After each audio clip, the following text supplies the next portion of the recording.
मेरा नाम चंद्रशेखर है। जो ज़बरदस्ती धर्म परिवर्तन करा के मेरा नाम उन्होंने मोहम्मद हिलाल रख दिया था तोफैल खान ने। 2013-14 में मैं नौकरी की तलाश में अपने एक फ्रेंड जावेद के साथ, जो अमरोहा का रहने वाला है, मैं उसके साथ दिल्ली आया था। वहाँ पे मैंने इंटरव्यू वगैरह दिए। तो वहाँ पर कुछ दिन जब मैं रुका वहाँ पर दिल्ली में, तो मेरे दोस्त जावेद ने कहा कि यहाँ पे निजामुद्दीन दरगाह है, वहाँ पर जाने से, मन्नत मांगने से, प्रसाद चढ़ाने से, चादर चढ़ाने से जो है आपकी मनोकामनाएं, नौकरी भी लग जाएगी, जल्दी मनोकामनाएं पूरी हो जाएंगी। अच्छा, फिर इसके बाद क्या हुआ?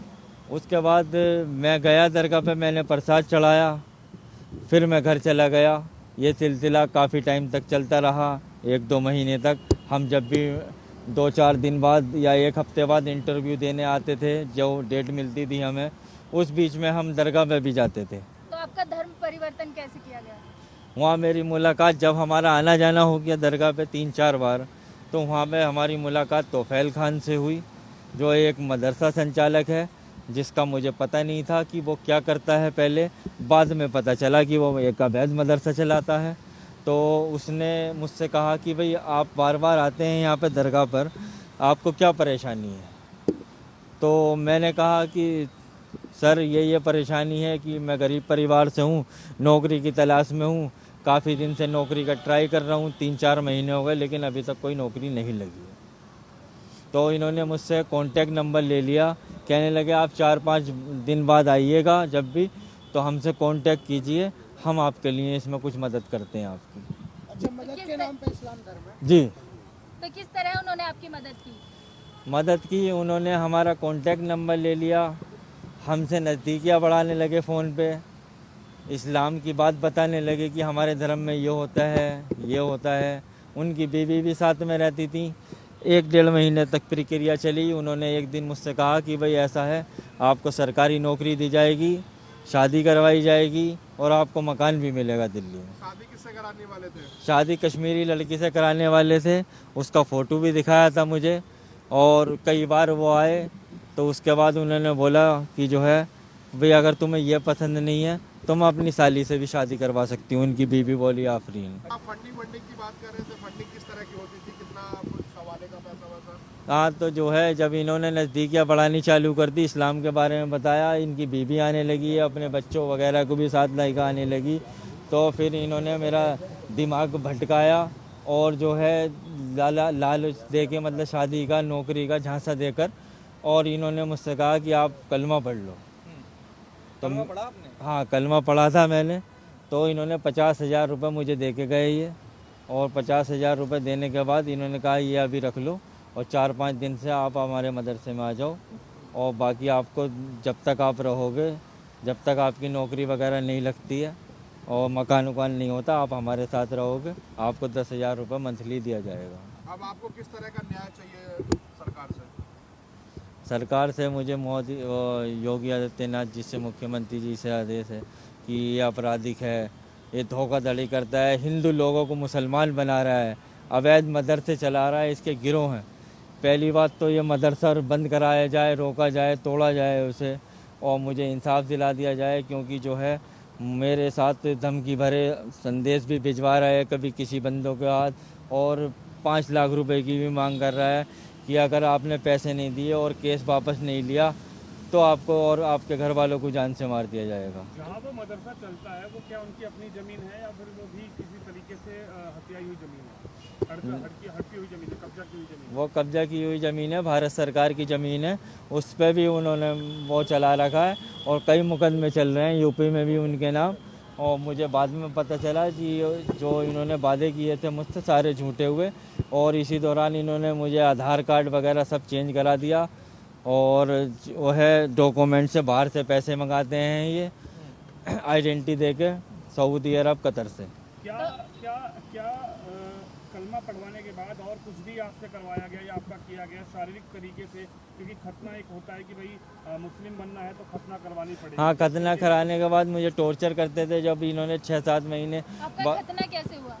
खतना अमरोहा में ये आए थे मेरे पास कि भाई खाना खा लो, और खाना खा के इन्होंने कुछ नशीला पदार्थ था उसमें, जिसे खाना खा के मुझे पता नहीं चला, मैं बेहोश हो गया। खेल के साथ और कितनी बड़ी टीम है जो ये धर्म परिवर्तन का खेल वहाँ कराती है मदरसे? कम से कम 15-20 लोग हैं जो मतलब अलग अलग जगह रहते हैं। विदेश से भी विदेश कोई से connection? विदेश से कनेक्शन है इनका, हर जगह एजेंट लगे हुए हैं, कमीशन पे एजेंट लोग काम करते हैं। बाहर से मोटा पैसा आता है, कभी 20 लाख, कभी 25 लाख, कभी 50 लाख रुपए। अच्छा, एक सवाल ये है, क्या हिंदू लड़कियों को भी ऐसे धर्म परिवर्तन कराया जा रहा है उस मदरसे में?